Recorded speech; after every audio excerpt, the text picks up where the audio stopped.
بسم اللہ الرحمن الرحیم نحمدہ ونصلی ونسلم علی رسولہ الکریم اما بعد۔ رمضان المبارک کے گزر جانے اور ختم ہونے کے بعد جو پہلی رات اور پہلا دن آتا ہے، اللہ تعالیٰ نے اس رات اور اس دن کو انعام کی رات اور انعام کے دن کے طور پر مقرر فرمایا ہے۔ احادیث میں چاند رات کو لیلۃ الجائزہ یعنی انعام اور بدلے کی رات قرار دیا گیا ہے۔ اس سے ہمیں یہ بات سمجھ میں آتی ہے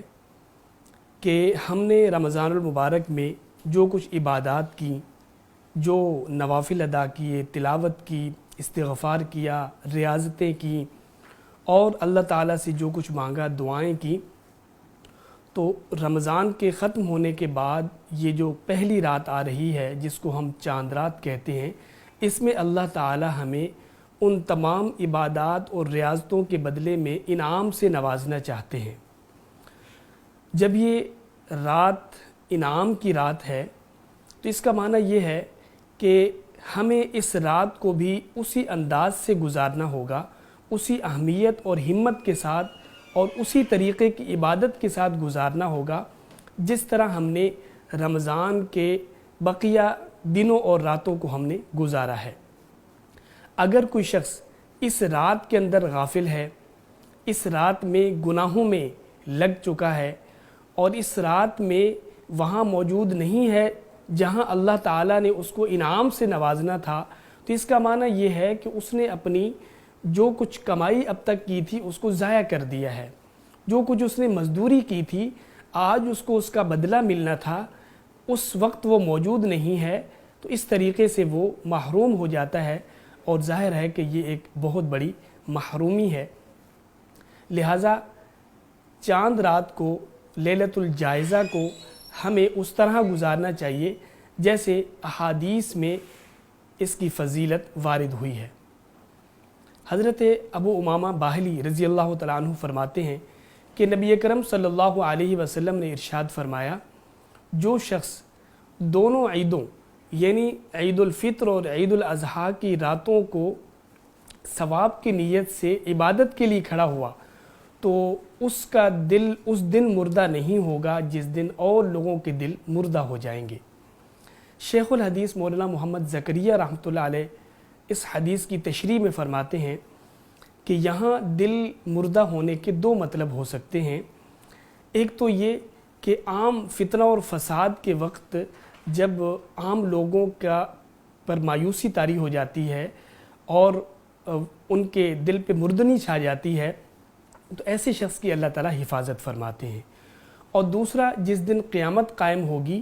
اور سور پھونکا جائے گا تو اس دن بھی لوگوں کے دل بے نور اور مردہ ہو جائیں گے، تو اللہ تعالیٰ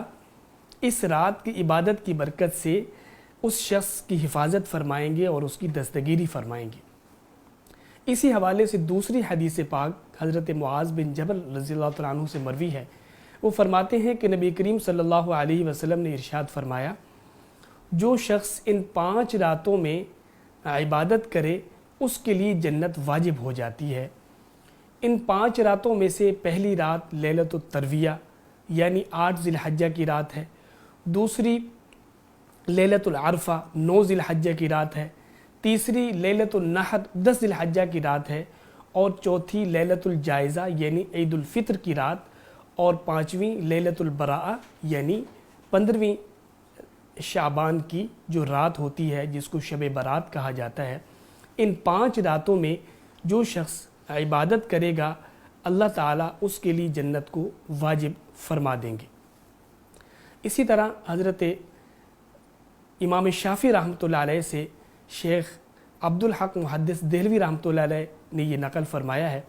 کہ امام شافعی رحمۃ اللہ علیہ فرماتے ہیں کہ ان 5 راتوں میں جو دعا کی جاتی ہے اللہ تعالیٰ اس کو رد نہیں فرماتے، اس کو ضرور قبول فرماتے ہیں۔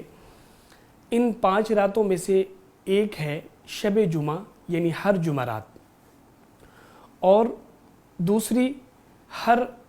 رجب کی جو پہلی رات ہوتی ہے وہ، اور اسی طریقے سے نمبر 3 15ویں شعبان یعنی شب برات، اور نمبر 4 لیلۃ الجائزہ یعنی عید الفطر کی رات، اور اسی طریقے سے 5ویں عید الاضحیٰ کی رات۔ ان 5 راتوں میں جو شخص بھی دعا کرے گا تو اللہ تعالیٰ اس کی دعا کو قبول فرمائیں گے، رد نہیں فرمائیں گے۔ ان احادیث سے اور ان فضائل سے یہ بات ہمارے سامنے آئی ہے کہ ہمیں اس رات کو ضائع ہونے سے ہر ممکن طریقے سے بچانا چاہیے، اور چونکہ ہمارے ہاں رسوم و رواج کچھ ایسے بن گئے ہیں کہ جیسے ہی یہ اعلان ہوتا ہے کہ عید الفطر کا چاند نظر آ گیا ہے تو ہم یہ سمجھتے ہیں کہ شاید ہم اب بالکل آزاد ہو گئے ہیں، لوگ ہلہ گلہ شروع کر دیتے ہیں اور طرح طرح کی ایسی چیزیں ایجاد ہو گئی ہیں جس سے یہ اظہار کیا جاتا ہے کہ اب ہمیں عید منانی ہے، اور اسی طریقے سے بہت سے لوگ ایسے گناہوں میں لگ جاتے ہیں جن سے وہ رمضان میں بڑی سختی کے ساتھ اور تاکید کے ساتھ بچ رہے تھے۔ گویا کہ ہم ساری عبادات اور سارا کچھ کرنے کے بعد اب اس کو ضائع کرنے کے لیے چل پڑتے ہیں، تو ہمیں ان رویوں پر نظر ثانی کرنی چاہیے اور اس رات کو ضائع ہونے سے ہر ممکن طریقے سے بچانا چاہیے۔ جو ہم سے عبادت ہو سکے ہمیں کرنی چاہیے، بس یہ بات ذہن میں رہنی چاہیے کہ اس رات عبادت کا کوئی خاص طریقہ مقرر نہیں ہے، بلکہ ہر شخص اپنے ذوق کے مطابق، اپنی طبیعت کے نشاط کے مطابق نوافل، ذکر، اذکار، توبہ، استغفار، تلاوت جو کچھ کر سکے کرے، لیکن گناہوں سے بہرحال ضرور بچے، اور اس سے بھی زیادہ اس میں ہمت نہ ہو تو اتنا ضرور کر لے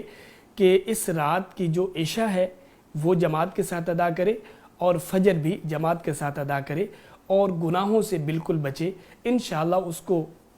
اتنا کرنے سے بھی وہ تمام فضائل حاصل ہو جائیں گے جو احادیث میں آئے ہیں۔ اللہ تعالی ہمیں لیلۃ الجائزہ یعنی انعام کی رات کی حفاظت کرنے اور انعام کا حقیقی مستحق بننے کی توفیق عطا فرمائے۔